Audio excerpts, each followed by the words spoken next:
welcome back to another episode of Flipping Tables. We appreciate you guys sticking with us every week. As you guys know, we are your hosts. I'm Javi. Get it right. I'm Fernando. I'm Javi, and this is... I'm Fernando. Yeah, man, we want to jump into a new series, a new topic. We want to hit it hard. We want to jump into discipline. Discipline. This part of scripture is going to go a little hard, like you said, right? I'm going to read off the NIV version. Proverbs 12 verse 1 says, whoever loves discipline loves knowledge, but whoever hates correction is stupid. They go hard. Yeah, it hits a little hard. It's a little harsh on that stupid part, right? Yeah. But one of the things that I always talk about when it comes to discipline, a lot of people think about self-discipline, right? But what about the discipline that we get as we grow up, as we're children? We talked about identity and identifying as a child of God in the last couple of episodes. So today, I want to talk about what discipline takes and how it is to receive it. Yeah. Right? Growing up, for us was a little difficult, if you'll say, right? Especially in Spanish cultures, you see it a lot. One thing that we went through, I wouldn't even call it much of a discipline. It was more of like a physical abuse type of thing. And I can say that now that I have my own kids, I can see the difference, right? So we used to get spanked for everything. If you played too loud, whatever you did, there was always a reason for you to get spanked, right? And part of it is, where does the discipline come in? When do you need it? And one thing that I've learned from discipline itself is that before you get to that level of discipline, there's steps to it that you have to take. The first step is you have to give that instruction. And I've heard it a lot from Pastor, where he defines what instruction is: teaching, making sure that they understand the full concept of what you're supposed to be doing. More importantly is the correction, right? Meaning that if I already taught you what's good, and sometimes you mess up and do what's wrong, then I have to be able to pull you back and say, you're doing wrong. Let's get you back on the right track. But after that, if you continue to do what's wrong, that's where the discipline comes in. And that's where you really start to lay the smack down. You know what I mean? So for me, I've learned it through my children that it's my job as a father to be able to teach them this, to be able to show them that I love them. And that's why I take that into consideration when I'm being able to call them out on their mistakes. And everything's not about just whooping them, but it's important for them to actually acknowledge what needs to be done and how we get into it. Right. I like what you just said, because it's true. I think, as you mentioned, in Spanish cultures, because of the way our parents were raised, they didn't know any better sometimes. And so, fortunately for me, I was whooped, but looking back, it's like I deserved the whoopings I got. You know what I mean? It wasn't just, I think my parents had a little bit more sense, not just to whoop us for whatever reason. You know what I mean? As some kids have to do now. I think not calling nobody out, because now my people my age are now parents. You know what I mean? But they might be a little soft on that end. You know what I mean? Right. Sometimes I look at my friends' kids and I'm like, whose child is? Who's the dad? Who's the mom? Because I'll whoop them for you. Yeah. Like, but you want to be like, get your kid. You need my help. Kid. Because it's true, bro. Again, growing up, I was whooped. Yeah. And now society's like, don't touch your kids. Your kids have rights, and they almost try to press charges on parents for beating their kids. There's a difference for beating and whooping, right? Like you were saying, there's some instruction and correction with that. But I mean, growing up, I got whooped and I turned out fine. Yeah. And that's what scripture teaches, right? Book of Proverbs speaks on, like, whoever spares the rod hates their children. But if you love your child, and what you're doing is not so much about, oh, I love whooping my kids. We're talking about early joking around, where it's like parents always say, oh, it hurts me more to have to whoop you. Yeah. It's like, as a dad, I can honestly say, no, it don't. Like, of course, you never want to see your kids suffer, right? Yeah. You don't want to put them to pain, but you know that you're teaching them a lesson. And if any parent out there is getting any like pleasure out of whooping their kids, then maybe you got some issues. It's not that level either, right? But the point is, like, it don't hurt me to spank my kids. Yeah. But I'll tell you this much, and some of our faithful like people that watches is my own family, right? My brothers and my sisters. I remember when my kids were much younger, they would I would discipline my kids like timeouts and stuff like that. Mm-hmm. And I would turn and look, and my brothers and my sisters, they'd be tearing up. Mm-hmm. Like, how could you do that to them? You know, like, and I'm like, what? They're like, how could you? So, like, when it comes to discipline, it affects everyone in a different way. But at the end of the day, it's like everyone takes it differently. You know, I guess the point I'm trying to make is discipline can affect people in different ways, and you can't discipline everybody in the same way, Mm-hmm. if that makes Right. sense. Right. Right. Like some of my kids are a little bit more straightforward. I can have a talk and you don't see them stray away from the road, you know.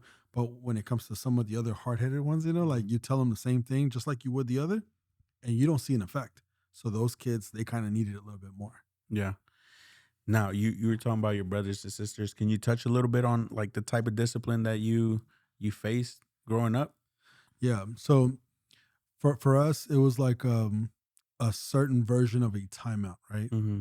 And for us, a timeout was you stand on the wall, hands up in the air, and if you start to like get drowsy, get lazy, you start to put your hand down. If you start playing, you would get reminded real quick Yeah. to put your hands back up. You know what I'm saying? And what that means is like literally someone walking behind you just smacking you with a belt. Like, oh, you're in timeout, get back to it. Mm-hmm. You know, this is not time to play. This is where you're at. When it came to getting whooped, it was like it could be a belt. I got hit with wires. Like I got hit with different things, you know? And again, to this day, it's not about holding any grudge back. And it's not to put anything or anyone on blast, right? It's just a matter of like, this is what I went through. And I've come to an understanding that I don't know what my father went through. You know, like maybe he had it worse. Regardless of what might happen or what might not happen, the truth of the matter is that I look back on it now and I'm like, that discipline brought me a long way because you don't see it in the moment, you know, you don't see it in the moment, but it all plays a factor into how you develop down the road, how you have that self discipline, how Mm-hmm. you make changes to life, you know? So going through it at the moment, it was a tough upbringing, but eventually that also kept us in line. Yeah. Now when you were going through that, right? Because a lot of times I feel like when we're getting whooped, you might know why you're getting whooped, and you might not know why Yeah. you're getting whooped. So when you're going through that, do you understand the reason why? Like I know you talked about like for every little thing, Yeah. right? You slouch or you're. I remember my mom talking about like the manners, like putting Put your elbows on the Now I table, do it all the time. yeah, or like eating with one hand and Yeah. stuff like that. Like, did you have that instruction, or was it like this is why you don't, or like you don't do this, and you would get beat every time, or was it like this is why you're not supposed to do that? Look, for us, it was like it was almost more of a of meeting a standard. Mm-hmm. I'll remember one thing that always comes to mind whenever I talk about getting whooped and all this stuff. Like I remember probably at the age of like 5, 6.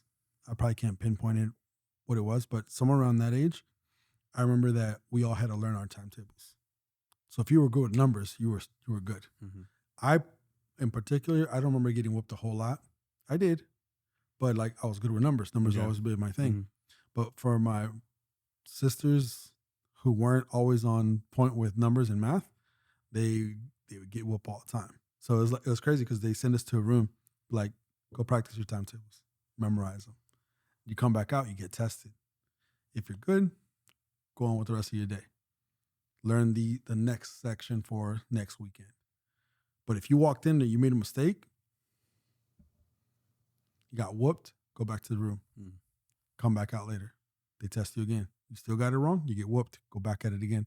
And you'd get whooped until you got it. Mm. You know what I'm saying? So it's like people was like, "Oh, you're so good at math." Like, It hurt. yes, we are. Yeah. Yes, we are. Yes, I am. Yes, I am. I'm real good at math. Thank you. But for good reason, you know? But again, I look back at it now and it's like, man, that kind of set a foundation for me to know the standards of not being okay with mediocrity. You know what I'm Mhm. saying? So like to know that if I have the potential to be good at something, then I need to put my best foot forward and Yeah. actually go in that route. Whereas now, if you lack that discipline, sometimes you tend to like just Relax. and relax, and you're too relaxed Mhm. sometimes, where you yourself stop yourself from hitting full potentials. Mhm. I like that. I mean, it goes into, obviously your parents do it out of love, and that shapes who you are. So it goes into, like, we talked about identity, right? You touched on it briefly, and shaping and forming who you are. So when you were going through that, it's painful. You don't like it. Nobody likes getting whooped. Yeah. Nobody likes getting called out. Nobody likes getting told what to do multiple times over and over and over. But as you get older and you reflect, you see the benefits of it, or the reward, I should say, right? The positive outcome. Of Of course. course, there's some repercussions, right? Like maybe your parents hit you too hard, or they scarred you, or, you know, if you look back on it, because you're a parent, I'm not a parent. How does that shape the way you parent your kids now and you discipline your kids? So for me, I believe it like it's very different to the way that I grew up. Mhm. So a lot of it has to do with the fact that when I really started like getting into church, I was already a dad, right? My girl Mhm. was baby. She was 1, 2 when I started getting into it. So to me, it was like I was learning how to parent at the same time that I was learning scripture. So a lot of things hit me, and one of those was that main lesson of learning that I need to instruct my kid, correct my kid, and then discipline my kid if I truly love them. One thing that I've noticed in Hispanic cultures, and it's not just my family, right? And I've seen it at a lot of Hispanic cultures, is that they have the tendency to tell the kids, "Hey, stop doing that. Hey, don't do that. Don't do it. Stop. Hey, I told you to stop. Hey, I told you to And now stop." And you're all of a just sudden, about it's to get like whooped. you can see it escalating, and no one's stopping it. To the point where they lose it and they go mad, and all of a sudden they start beating their kid. And I feel like if I was to do that with my kids, with my big boned hands, like I'm gonna hurt them, Mhm. and I know how scarring it was for me growing up. And it's like, how am I gonna do that to my kids? You know what I'm saying? Mhm. So it's like I learned that, and I learned it the hard way, right? In the sense that I was teaching my daughter something, I would correct her immediately. And if I had to repeat myself a third time, it was like, come here. I'm gonna go repeat myself in the bathroom. What did I tell you? I told you to stop doing that, blah, blah, blah. I told you that was wrong. Did you know it was wrong? And she was like, yeah, I know. I was like, I love you and I'm going to spank you. Mhm. And Mhm. I would spank her. And after I spanked my kids, we hug it out, and they cry on my shoulder, and I would reflect and tell them, hey, remember, I love you. And I'm only doing this for your own good. You know what I'm Mhm. saying? So it's like it changed the mindset that this is not just about whooping a kid or just disciplining them. What I think is discipline. It's like, okay, what are they learning from it? Because if all I did is scream and yell and punch them and do kick them and do all this other stuff, and then it's like Yeah, I think nothing that's the happens. problem, because a lot of times that happens. They get yelled at, they get whooped, and then they go away to their room. They didn't learn anything from it. Yeah, That that was the whole point of you correcting them, and then, getting them to see what was wrong, and then to correct that behavior. And when you do that, you leave space for themselves to be able to try to translate that, to interpret that in their own way. My yeah, dad doesn't love me. yeah, He whoops me for everything. He's not patient with me, or I'm dumb. I'm yeah, stupid. So that's the error. A lot of times, like, you're, a kid, as a kid, when your mom yells at you, and then you're in your room like, oh, I yeah. wish, and you're over there like doing all this Like extra Red stuff. Rails in the meme. Yeah. Well, you're punching the air and stuff. You're leaving that space up in the air for them to interpret it, and maybe Yeah, get the wrong interpretation, get the wrong message from it. And then that opens up a door for the enemy to start throwing some lies up in there, and telling them that, yeah, yeah, you are dumb. You are worthless. You yeah, are a mess up. You do screw up all the time. You're not worth anything. And so I think us, I'm not a parent yet, but in the future, and you as a parent, I think it's important for, as we grow up, to be able to correct that behavior ourselves, so that you can actually learn to discipline or receive discipline Yep. the right way, because it's intended in a good way. It's intended for our own benefit. And I like what you just said, because like as a child, getting whooped the wrong way also allowed me as a father to see how to treat my kids in what I believe is the right Hmm. way based on scripture, right? But at the same time, it's prepared me, even though I'm a father, as a child of God, Hmm. to understand when correction is coming, to understand when discipline is needed, and more than importantly, to be able to accept that discipline, Yeah. right? Because I feel like that's the hardest part, to accept that if God is taking you in and adopting you as a child, He's going to treat you like one of His children. You know what I'm saying? Like you can't expect to be the same child, but for Him not to act on it. You know Hmm. what I'm saying? Like Yeah. you have to want it. I remember on several occasions I've heard pastors say like, you should be worried if you're acting up, doing wrong, and And he nothing pays no happens. mind to Yeah. you. That's when you should be worried, because is he seeing you as a child of God? Yeah. And if he's not seeing you as a child of God, then you have to really ask yourself, what am I doing? Like, what's the point of all this? The last thing I want to do is to get to that pearly gate, walk up to it, and who are you? Yeah. I never knew you. And it's like, get away from me, you evildoer. Like, that's going to be a hard Hmm. pill to swallow at that point? So going back to it is like, we need to learn to accept the discipline that is being given to Yeah. us as a child of God. And that also comes by accepting the authority and discipline correction that comes from our parents here on earth. Yeah. I relate to that a lot because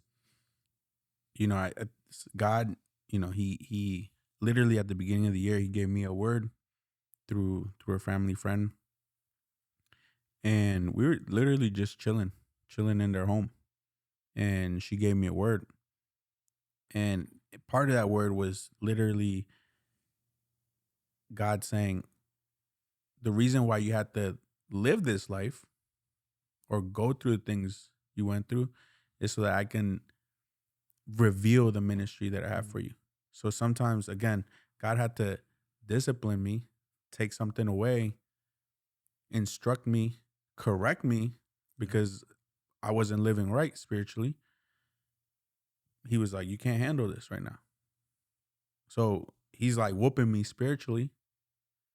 And I'm like, "All right, I got to take it." Yeah. But it's for my own good at the end of the day, right? Because he's Yes. like, I have to reveal this to you so that you can walk accordingly, so you can act accordingly, so you can live accordingly. Yeah. So sometimes it's not just a physical whooping. Yeah. Sometimes it's going to be a spiritual whooping. And like you just said right now, if you're acting up or you're living life and nothing's happening, you should really be worried. You know what I mean? Who are you really living for, or who's on your side? You know what I mean? Because the enemy's probably like, don't even bother with him right now. He's doing everything I want him to do. Don't even touch him. Let him be. He's He's he's doing he's doing bad all on his yeah, own. he's all right right now. He's going the wrong way, but Yeah. that's what I want. So if God is gonna correct you, Yeah. and that's one thing that I learned, I was like, it's for my own good. It was for my own good. I had to experience this for my own good. I had to take this discipline from God for my own good. And so it's not pleasant. It's not pleasant when you're going through that. But once you come out of that, once the stinging stops, Yeah. right? The next day you go to bed crying or whatever, and then you wake up the next day, you feel better. Yeah. You know what I mean? You can finally understand and be like, man, God just saved me. I just dodged the bullet. Or if you're correcting your child's behavior, let's say they talk back all the time and you corrected them because you taught them why it's important not to talk back Yeah. to your wife or to whoever their teachers. That's going to save them from growing up and fighting with law enforcement Yeah. or Exactly. getting to jail or getting killed, right? Yep. Because you're talking reckless to another person, and that's going to escalate and fight and fight. We were just talking before we started, like, of kids in high school bringing knives and stabbing people and Yeah. doing all this extra stuff because they're probably not being disciplined at home. Their parents are not whooping them, Yeah. or they're getting whooped for everything and they don't know how to Act interpret, themselves. Yep. interpret that information. They're getting beat, so now they're gonna go beat on somebody else to feel like they have some sort of power, you know, because they feel powerless at home. Yeah, and it kind of goes back, ties in with what I was saying earlier. Like at night, I started off into parenthood at 19. Obviously, like I'm telling, Don't do and that. I'm not telling anyone, hey, go and do that, follow those steps, because that's the last thing you want to do, right? That's another that's another topic for another episode, But the truth of the matter is, because I did get started early on, like there was little to no gap for me to learn fast. Mhm. Like I had little to no gap. I literally stepped from being a teenager into fatherhood immediately. So for me, is like make decisions fast. What are you going to do? This is You have plan A to go with the way that you were raised, or plan B, just start from scratch. And for me, I chose that route of just starting from scratch and doing things completely different, because I might have not known what was good, but I knew what wasn't good. I knew what was bad. And I felt like my kids don't have to go through that. And I feel like the hardest part is finding that balance, because like you mentioned, we see kids who, like, the parents are just like watching and the kids are going wild and there's no discipline. You're just like, okay, you do you. But at the same time, if you were the other extreme, you'd probably get the same judgment. Oh, snap. You're definitely doing you. Mhm. So it's like, como my mom says, siempre van a hablar. So in other words, you do you, find a balance and do it right. But to me, it's like, I found it through scripture. And I found it that was like the best way to go about it. The Proverbs that is very famous that everybody knows, chapter 22, verse 6, says, start children off on the way they should go. And even when they are old, they will not turn from it. Very popular Proverbs. Everyone's heard it, everyone's used it, but it's very true. At the end of the day, it's like, if you teach them what's right, and it's embedded in them, like, this is what's right and this is where you're going, they're not going to go nowhere. It's difficult to get away from what you know is good, what benefits you. And if there's a benefit to it, you're always going to want to stick to it. Mhm. I feel like sometimes that's the most important thing. And it's crazy to say it like that, right? Oh, what's in it for me? But the truth of the matter is that most of us live our lives like that. What's in it for me? And once you understand, like, the discipline that you're being given brings a lot to life, brings a lot to how you're gonna attack or how you're gonna address all life situations. That's when you start to appreciate all that discipline, all those Mhm. whoopings. I look back and I'm like, yeah, you know what? Like, maybe I needed it. Mhm. God knows why He allows all these things to happen. Everything happens for a reason. I could tell you, like, the whoopings built character in me. Mhm. So, like, I can be yelled at, I can be screamed at, I can have someone cussing in my face, and I've had it, like, within the last year, where people are like cutting and cussing so hard, so loud, like they're spitting in my face while they're doing it, and I'm cool, calm, and collected. On the inside, I feel like grabbing them by the neck. But I'm like, I can handle this. Yeah. Like, why, I've been through much worse than this. So it's like, everything's gonna happen for a reason. Yeah. We have to trust that God has better plans, like we discussed in the last series, right? That He has good plans for us. Yeah. And if I can close this out with this verse that's in Hebrews 12, verse 11, says, no discipline seems pleasant at the time, but painful. Later on, however, it produces a harvest of righteousness and peace for those who have been trained by it. Yep. So at the end of the day, it's important for us to go back to the light of the word Yep. because it tells us everything we need to know and how to live our life, how to discipline our child, how to take discipline. And it's a topic that we can get into a little bit deeper maybe in the next episodes. But I felt like it was important to discuss, especially now in the day and age that we live in, Yeah. where I feel like if there is no discipline, things can get wild. Yeah. Everybody's gonna run rampant. It's gonna feel like it's a zoo out here, or a jungle. Everybody's gonna be doing whatever they want to do, and there's no repercussions. Yep. So discipline is important, but there's a balance. There's a discipline that goes too far, and then there's a discipline that feels like there is no discipline, you know? So Nearly invisible. yeah. So it's a balance, but we need to grow and be able to realize that it's good for us. Yeah. You I know? can give my last 2 cents on this specific matter when it comes to discipline is like take what's good, Mm-hmm. you know, learn to accept it because there's always going to be some good that comes out of it. We appreciate you guys staying with us again, tuning in. Please do not forget to share it with a friend. Yep. Hit the like button on it, hit the subscribe button, the little bell notification so you guys get everything on it. So don't forget about it. It's a good one. All right.